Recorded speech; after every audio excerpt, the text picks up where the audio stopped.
Hey everybody, it's Jeff, Aromatics. How is everybody doing? I'm doing great, just trying to get my sleep back on schedule. Now that I've been on afternoon shift for a little while, but it's still been taking me a while to get the swing of things, but I've put my fist down, I'm gonna just muscle through, and if I have to be tired the first couple days to get back on track, I'm gonna do it. But today turned out great. I did get up at a decent time, and I'm out here now smoking my pipe, so that's great. Today I'll be doing another kind of blast from the past, at least for me, and that is the tobacco Habana Daydream. So this kind of is a blast from the past for me because it was one of the first cigar or pipe tobacco blends that contained cigar leaf in it. I think I ordered it at the same time as I ordered Billy Bud, so two totally different cigar blends, although at the time I found them very similar. I was just that new in my pipe smoking journey that I actually thought that Habana Daydream, which is Virginia oriented, was tasted similar to Billy Bud, which is Burley and Latakia oriented, even though the Habana Daydream does have a little bit of Latakia in it. So let's actually get to the components of it. It is mostly, I would say, a Virginia-based blend with Perique, and then there's just a little bit of cigar leaf in there, some black Cavendish, and did I mention Latakia? A little bit of Latakia, but the Latakia, when I first got it, I seemed to really notice it. Now I can barely pick it up. I wish I could. Maybe I'm just getting used to the flavor of Latakia, so it takes a little more for me to notice. But that's the flavors I get. So let me give you the smell in the jar. I don't know if I've actually done an official review of this tobacco, believe it or not.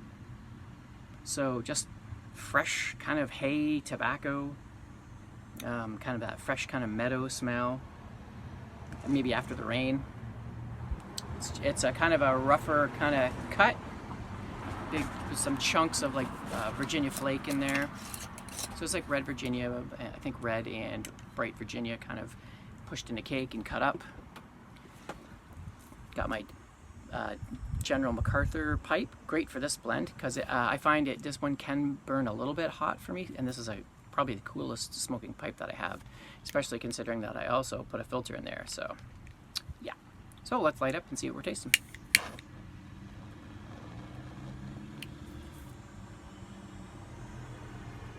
So back in the day, this would probably be, if you were to ask me what one of my favorite tobaccos is and one that I was going to stock up on, it was definitely this one. But does it hold up? Yes and no.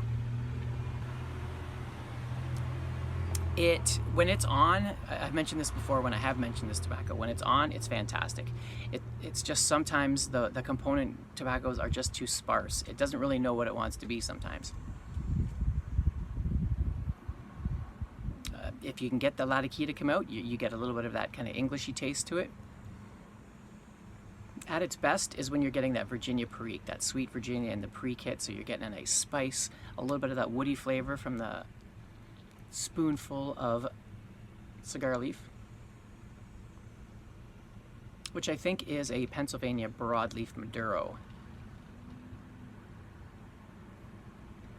It was kind of touted as a heavy tobacco when it first came out, but I find it actually kind of a medium to mild, unless you puff on it really hard. But at its worst, it's just sort of a bland general tobacco kind of taste with nothing really that stands out.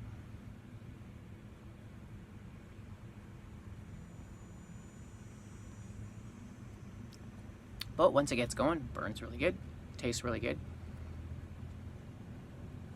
And it's very complex in the way that it changes as you smoke it, because since it's a chunky tobacco, sometimes it might be boring for a little bit, but then you get a hit of the Perique and it's got a nice spice for a while, and then it kind of mellows out, and then you might get a hit of that kind of earthy, metallic-y, woody cigar leaf.